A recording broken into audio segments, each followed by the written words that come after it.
Maka oleh para ulama, akhlak itu diartikan bukan hanya sekedar moral, budi pekerti, sopan santun, gitu ya. Orang berbudi pekerti belum tentu berakhlak. Orang bermoral tidak dijamin berakhlak. Ya, orang barat berakhlak, bermoral tapi tidak berakhlak. Karena akhlak itu menurut hadis tadi, yaitu menjalin hubungan baik kepada Sang Khalik, kepada Allah, menjalin hubungan baik terhadap sesama makhluk. Itu akhlak. Bismillahirrahmanirrahim. Salawat beserta salam atas Nabiullah Muhammad sallallahu alaihi wasallam beserta sahabat, kerabat, ahli keluarga beliau, dan orang-orang yang setia mengikuti ajaran Al-Quran dan sunnah beliau hingga akhir zaman. Bapak dan Ibu sekalian, kali ini kita lanjutkan surah Ali Imran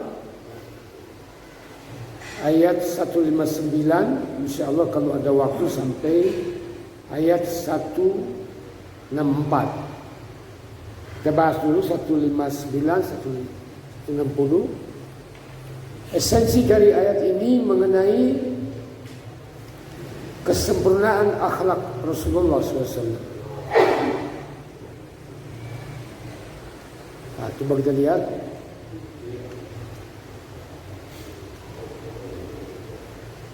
Allah Subhanahu wa ta'ala berfirman, A'udzu billahi minasyaitonir rajim. Fabima rahmatin minallah linta lahum. Maka karena rahmat dari Allah Subhanahu wa ta'ala lah, hai Muhammad, linta lahum, engkau berlaku lemah lembut kepada mereka. Jadi Allah sudah men-setting Nabi Muhammad itu lemah lembut, tidak bengis, tidak kejam, tidak keras gitu.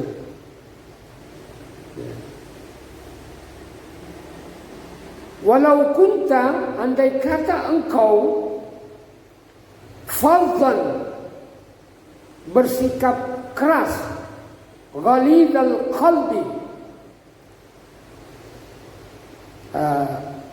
keras hati atau kasar, lam faddu min hawlik, niscaya mereka akan menjauhkan diri dari sekelilingmu. Fa'afu anhum, ini juga akhlak Nabi ini. Maka maafkanlah mereka, wastaghfir lahum, mohonkan ampun untuk mereka, wasyawirhum fil amr, dan ajak mereka bermusyawarah dalam perkara keduniaan. Fa idza azamta, apabila engkau telah berazam, bertekad bulat untuk melakukan sesuatu, tawakkal 'ala Allah, maka bertawakkallah kepada Allah. Innallaha yuhibbul mutawakkilin. Sesungguhnya Allah Subhanahu wa taala mencintai orang-orang yang bertawakal. Ya, coba ayat selanjutnya, ayat 160. Kita baca dulu ayatnya, baru kita jelaskan tafsirnya, satu ayat. Iyansurkumullah, jika Allah menolong kalian, fala ghaliba, maka tidak ada orang yang dapat mengalahkan kalian. Nah, ini janji Allah ya kepada orang Islam. Wa iyakhdzulkum, tapi kalau Allah membiarkan kalian, faman dzalladzi yansurkum min ba'di, maka siapakah yang menolong kalian selain Allah Subhanahu wa taala sesudah dibiarkan tersebut. Wa 'alallahi falyatawakkalul mu'minun. Karena itu hendaknya lah kepada Allah saja orang-orang mukmin itu bertawakal. Nah ini perintah bertawakal.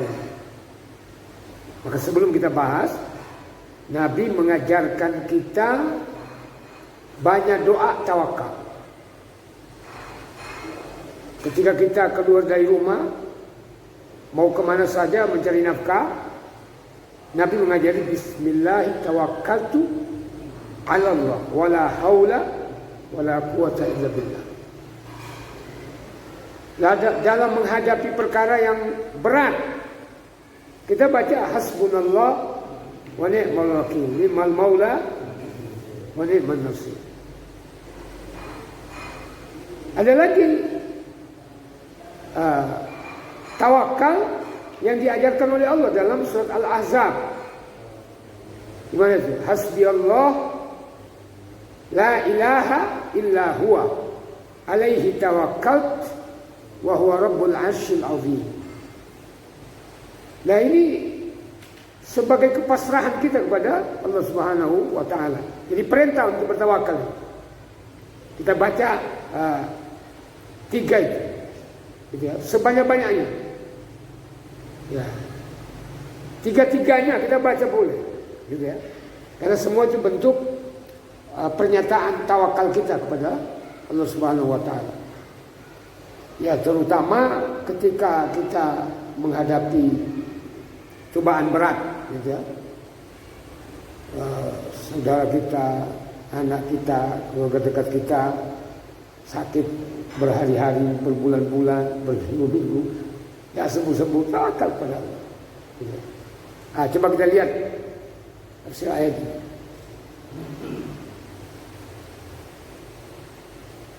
Ya, jadi dalam ayat ini Allah mengajari kita adab. Ya, adab. Ada adabun, ada adab.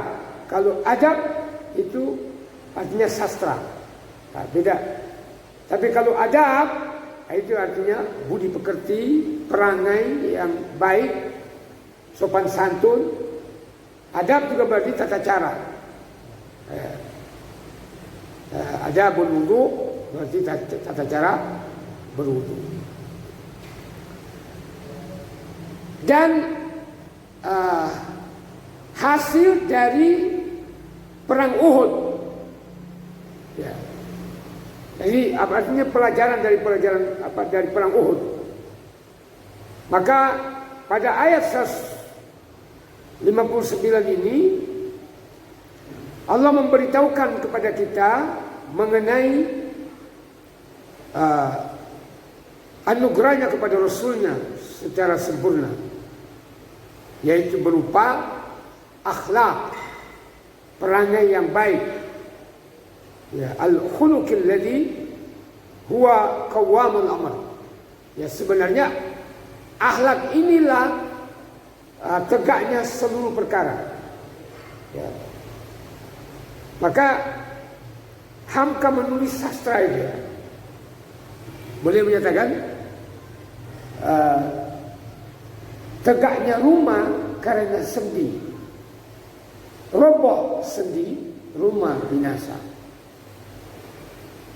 Tegaknya bangsa karena budi, hilangnya budi, bangsa binasa.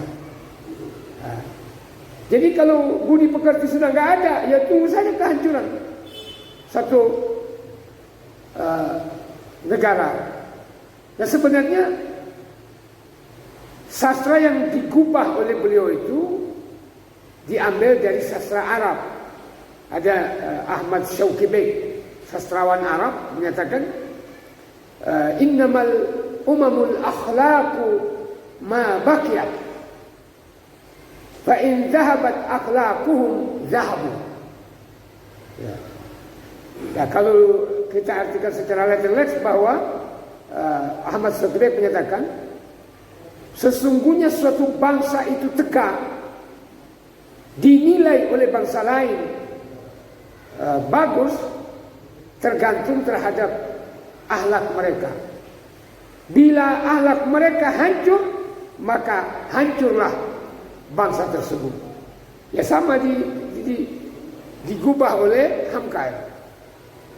Maka Nabi mengatakan, innama bu'ithu liutammima makarimal akhlak. Sesungguhnya aku ini diutus oleh Allah untuk menyempurnakan akhlak. Maka oleh para ulama, akhlak itu diartikan bukan hanya sekedar moral, budi pekerti, sopan santun, gitu ya. Orang berbudi pekerti belum tentu berakhlak. Orang bermoral tidak dijamin berakhlak. Ya, orang barat berakhlak, bermoral tapi tidak berakhlak. Karena akhlak itu menurut hadis tadi, yaitu menjalin hubungan baik kepada Sang Khalik, kepada Allah, menjalin hubungan baik terhadap sesama makhluk. Itu akhlak. Orang melihat kucing lapar diberi makan, itu berakhlak. Ya. Tetapi orang barat memberi perhatian penuh kepada binatang, gitu. Tapi tidak kepada manusia. Mereka tidak beribadah dengan baik, tidak bisa dikatakan berakhlak. Jadi akhlak itu hanya disematkan kepada orang Islam yang beriman, yang menjalankan perintah Allah, kemudian baik terhadap manusia. Maka dalam surah Ali Imran juga ya, Allah menyatakan duribat alaihim dzillatu aynama thuqibu illa bihablin minallah wa hablin minan nas. Mereka akan mendapatkan kesengsaraan hidup dimanapun mereka berada, kecuali mereka pandai menjalin hubungan baik kepada Allah dan hubungan baik kepada sesama manusia. Jadi akhlak itu tidak sekedar moral. Nah, coba kita lihat. Allah berfirman, "Fabima rahmatin minallah." Maksudnya ini, "Fabi rahmatin min indina rahimnahum biha lintalahum." Maka dengan rahmat dari sisi kamilah kami menyayangi mereka. Kami memberi rahmat kepada mereka dengan cara engkau berlaku lemah lembut. Jadi Allah menganugerahi Nabi itu akhlak yang lemah lembut. Mana mungkin Nabi itu menyebarkan Islam dengan kekejaman, dengan teroris. Itu tuduhan yang yang tidak berdasar.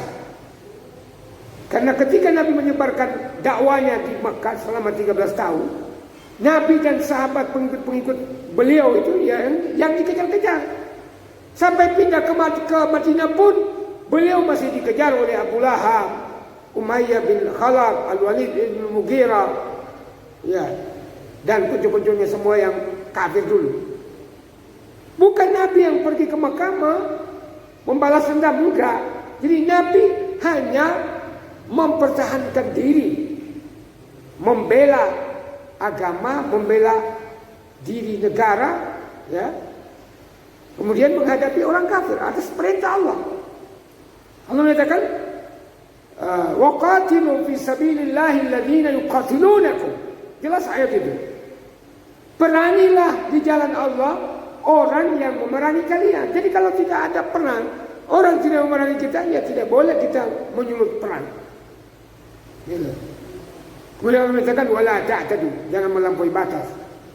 Artinya dalam perang pun kita harus berbuat baik. Jadi berdasarkan ayat ini Nabi begitu lembut. Ya, bayangkan terjadi perjanjian Hudaybiyah. Kalau menurut sahabat Umar bin Khattab, Nabi dan sahabat beliau dirugikan dengan perjanjian itu. Ya, tetapi ada hikmahnya di balik itu. Allah Subhanahu wa taala setelah itu yang memberi kemenangan kepada orang Islam, menaklukkan kota Makkah. Walau kunta faddan ay qasiyan Kalau engkau hai Muhammad qasiyan, memiliki hati yang keras, jafan jafian, ya, keras seperti batu hatimu, ya, kemudian ghalid, suka marah-marah gitu. Masih ingat gak kita ini ada gubernur suka marah-marah gitu ya? Ada wali kota juga suka marah-marah di Indonesia ya, kita nggak usah sebut tempatnya. Tiap hari marah aja begitu ya. Kalau saya jadi anak buahnya semua ya kan begitu ya, ya. Nah ini alhamdulillah diganti dengan gubernur senyum terus, tapi ini kena COVID gitu ya. Ya. Tapi jujur ya, kemudian ya beliau banyak didoakan oleh seluruh Indonesia gitu. Jadi tidak ada ruginya orang yang lembut. Jadi Nabi berdakwah itu yang menyampaikan secara lembut. Hingga seorang Arab Badui yang belum tahu Islam, karena lantai masjid pada waktu masih pasir, dia datang ke masjid, di pojok masjid dia kencing di situ. Ya, melihat hal itu Umar bin Khattab mau mukul ya, Arab Badui. Kata Nabi, jangan dulu, biarkan, habisin dulu dia kencing, gitu ya. Nanti setelah dipakai, selesai dia dipanggil oleh Nabi. Lain kali kamu jangan kencing di sini, ini masjid. Kita ini beribadah di sini. Baru orang Arab Badui, oh begitu ya. Ya.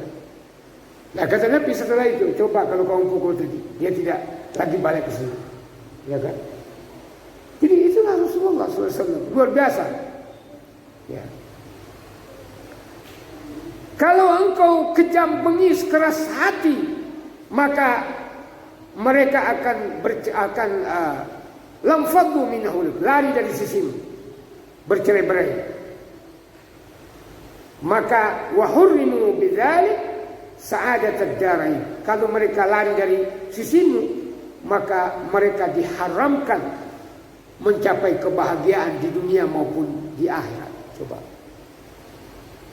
Jadi kalau Nabi sudah marah, Nabi sudah keras, kemudian orang berpaling dari Nabi, maka mereka tidak akan mencapai kebahagiaan. Itu janji Allah. Nah oleh sebab itu ada akhlak lain yang diperintahkan oleh Allah kepada Nabi, yaitu apa? Fa'fu an musiihi. Maafkan orang-orang yang salah di antara mereka. Coba. Ya, dalam surat Al-A'raf saya dikatakan, "Khudhil afwa wa'mur bil 'urfi wa'arid 'anil jahilin." Berilah maaf, perintahkan orang berbuat baik dan hindari orang-orang yang jahil. Gitu ya. Jadi Nabi itu lemah lembut, pemaaf. Coba. Waktu istri Abu Sufyan yang bernama Hindun mendengarkan Nabi dan sahabat lebih dari 30.000 orang memasuki Mekah, mereka sudah khawatir Rasulullah akan membalas dendam karena kejamnya mereka terhadap umat Islam. Tapi setelah fakta sejarah, setelah Rasulullah SAW menghancurkan 360 patung di Mekah, di Ka'bah, kemudian beliau naik di atas Ka'bah dan berpidato. Beliau menyatakan, tidak ada dendam hari ini. La tasriba alaikum al-yawm. Antum tulaqa. Kalian semuanya bebas. Mau memilih Islam ya monggo, gitu. Tetapi setelah itu turun ayat yang memberikan ultimatum. Setelah 4 bulan penaklukan kota Mekah, orang harus memilih. Dia Muslim beriman karena Jazirah Arab harus disterilkan dari kemusyrikan. Dia tetap Muslim, dia tetap di Mekah. Dia masuk Muslim, masuk Islam, tetap di Mekah. Atau dia mempertahankan kesyirikannya, dia harus minggat dari Mekah. Nah, gitu. 4 bulan setelah itu. Ya, tapi yang kemudian diabadikan oleh Allah. Idza jaa nasrullah wal fath wa ra'aitan nasa yadkhuluna fi dinillahi afwaja. Jadi setelah penaklukan kota Mekah, semua berbondong-bondong masuk Islam. Gitu ya. Nah ini setelah bom WTC 2011 yang lalu, baru-baru ini setelah Macron gitu ya menyatakan bahwa Islam itu sedang mengalami kegoncangan jiwa. Kemudian dia membiarkan majalah Charlie Hebdo itu menistakan Nabi Muhammad dengan membiarkan karikatur dipajang di kantor-kantor pemerintah. Ya, orang Islam seluruh dunia marah, ya kan, memboikot produk-produknya. Tapi ada hikmah di balik itu, ribuan orang masuk Islam. Fakta itu, ya. Baik di Perancis sendiri maupun di Jerman, ada orang di komando satu lapangan itu masuk Islam. Coba. Nah ini mereka menuduh Nabi Muhammad itu teroris, padahal enggak seperti itu. Yang melakukan teroris itu adalah segelintir orang yang mengaku Islam. Ya, teroris itu bukan ajaran Islam. Enggak ada kekerasan. Ada Islam garis keras lah, ada Islam radikal, ada Islam wasati moderat. Enggak ada. Islam itu hanya satu. Gitu. Nah ini mengkotak-kotakan kita orang Islam. Oh, Islam itu hanya satu. Adapun yang keras itu ya oknum yang beragama Islam, bukan Islam. Tapi yang kemudian dikotak-kotakan gitu, ada Islam Nusantara lah, ada Islam Salafi lah, ada Wahabi lah dan sebagainya. Enggak ada, ya Islam itu satu. Ya. Nah kemudian perintah Allah, wastaghfir lahum, mohonkan ampun, wastaghfir limudnibihim, mohonkan ampun orang-orang yang berdosa di antara mereka, yaitu orang Islam. Gitu ya. Makanya kita bukan hanya Nabi ini diperintahkan untuk memohonkan ampun, tapi kita. Surat Al-Hasyr ayat 10.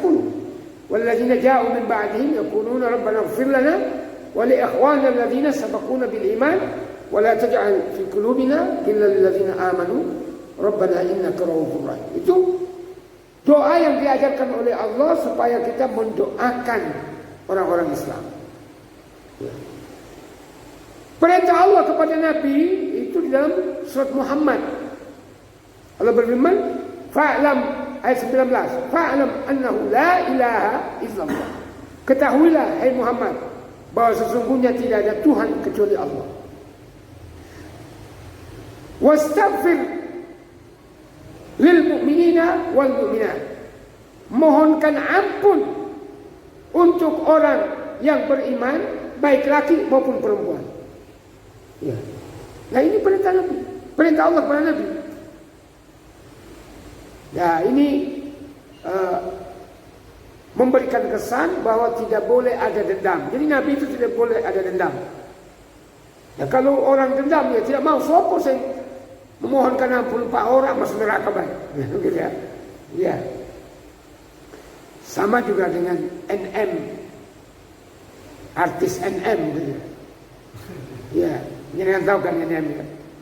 Yang mengatakan, wes biasa masuk neraka, nanti saya ketemu Michael Jackson di sana. Ya, ngomong gitu. Ya, kita kalau dia muslimah, kita doakan ya mudah-mudahan dia dapat hidayah, dia bertobat dari ucapannya itu. Mohon ampun. Nah, ada akhlak yang lain yang diajarkan oleh Allah. Apa itu? Wasyawir zawil ra'yi minhum. Ya apa itu? Syawir. Ini dasar politik, asas politik dalam Islam, yaitu asas musyawarah. Ya. Maka sebenarnya Pancasila poin keempat itu ajaran Islam. Ya. Kerakyatan yang dipimpin oleh bagaimana? Oleh hikmah kebijaksanaan dalam permusyawaratan perwakilan, ada permusyawaratan di situ. Tapi oleh mereka ini mengakui diri paling NKRI, yang Pancasila, saya Pancasila, Pancasila, padahal tidak musyawarah dalam perkara urusan keduniaan. Mereka voting itu, one man one vote, kan begitu ya. Kalau ajaran Islam ini wasyawirhum, Nabi aja yang memiliki wewenang dalam segala urusan masih diperintahkan oleh Allah bermusyawarah dengan sahabatnya dalam persoalan dunia. Nah, kita harus musyawarah. Wasyawirhum fil amr. Nah, siapa yang diajak musyawarah ini? Yaitu orang-orang yang memiliki kecerdasan untuk berpikir. Gitu. Ya, maka dipilih.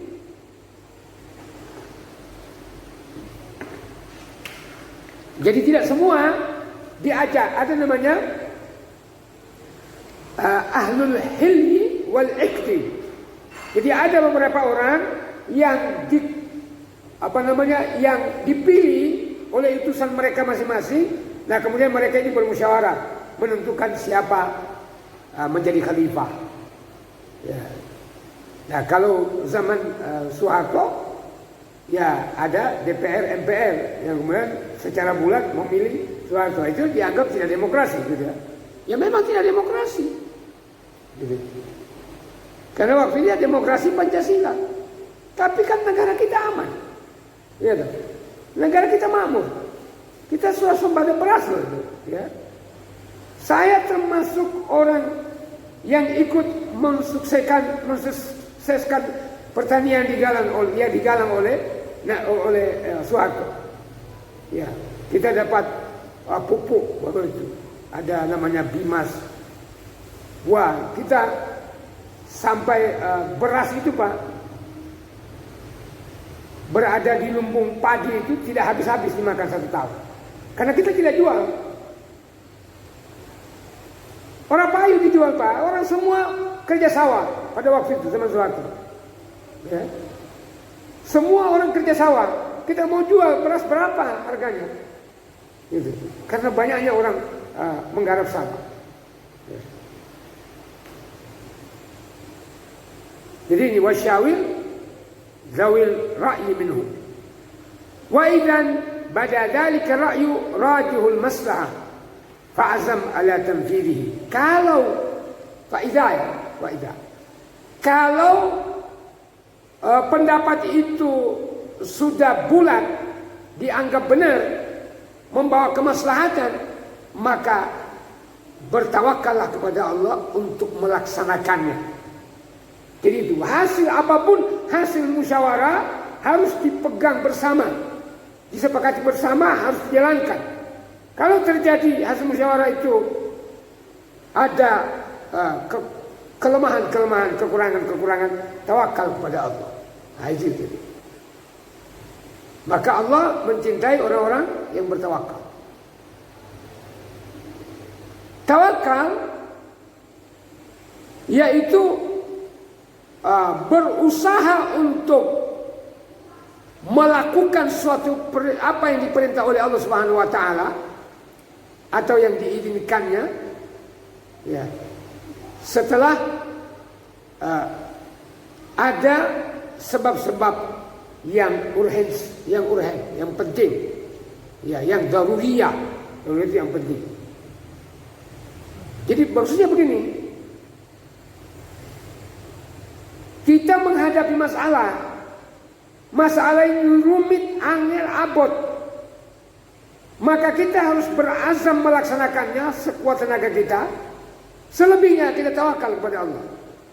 Bagaimana nanti jadinya? Yang penting ada upaya keras, ya, upaya tekad bulat melaksanakannya. Nanti apa kekurangannya, ya sudah tawakal aja kepada Allah. Karena yang menentukan keberlangsungan hidup ini Allah, bukan kita sebenarnya. Ya. Gitu. Jadi tawakal itu ya bukan hanya pasrah mati begitu ya biasa. Jadi ada seorang Arab Badui datang ke masjid membawa onta. Sampai di depan masjid, dia biarkan begitu ontanya itu tidak diikat. Umar bin Khattab menegur Arab Badui, kenapa anda tidak mengikat onta anda? Oh, kata orang Arab Badui ini, saya tawakal aja kepada Allah. Kalau masih tetap ada di situ, ya berarti kehendak Allah. Kalau dia pergi juga berarti kehendak Allah. Umar bin Khattab marah pada waktu itu. Tidak seperti itu tawakal itu. Tawakal itu kamu berusaha dulu sekuat tenaga mengikat ontamu itu supaya dia tidak terlepas. Kalau sudah kamu ikat dengan kuat dan keras, ternyata dia terlepas, itu baru takdir. Bukan berarti lepaskan aja begitu, bukan. Nah, itu tawakal. Maka Nabi menyatakan, "Lau annakum tatawakkaluna 'ala Allahi haqqa tawakkulihi la razaqakum kama yarzuqut tayr." Andai kata kalian benar-benar bertawakal kepada Allah dengan sebenar-benarnya, maka Allah akan memberi rezeki kepada kalian sebagaimana Allah memberi rezeki kepada seekor burung. Bagaimana burung itu, Pak? Kata Nabi, taghdu khimasan wa taruhu bitana. Burung itu tidak memiliki rencana untuk menyimpan suplai makanan, enggak ada. Burung itu di pagi hari dengan perut kosong, dia pergi mencari makanan, di sore hari pulang membawa perut yang kenyang. Tidak ada suplai makanan. Ya. Nah, kalau kita kulkas untuk makanan 1 bulan sudah penuh, gitu ya. Ya. Ya. Jadi, tetapi bukan berarti kita tidak berencana, harus berencana, gitu ya. Punya manajemen keluarga. Jadi sudah ada gula untuk 1 bulan, ya kan? Apalagi kita pegawai begitu ya. Ya, terbatas, tidak sepanjang bulan itu ada duit, gitu ya. Ya, kadang-kadang dipotong lagi, potong sana, potong sini, potong koperasi, potong cicilan dan sebagainya. Ya, tinggal terima, tinggal sedikit, gitu ya. Ya. Jadi ini tawakal. Ya, kalau orang sudah bertawakal, insya Allah Allah akan memenuhi. Dikatakan dalam Al-Quran, "Wa man yatawakkal 'ala Allah fahuwa hasbuh." Itu jaminan Allah juga. Dalam surat At-Talaq, siapa yang bertawakal kepada Allah, maka cukuplah Allah yang menjadi zat yang menjadi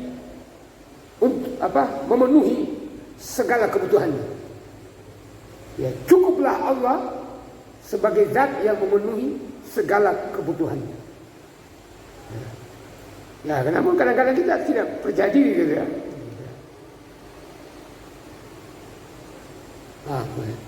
Ayat, nah ini berarti ini hanya 2 ayat yang kita bahas ini. Nanti lain kali kita bahas itu.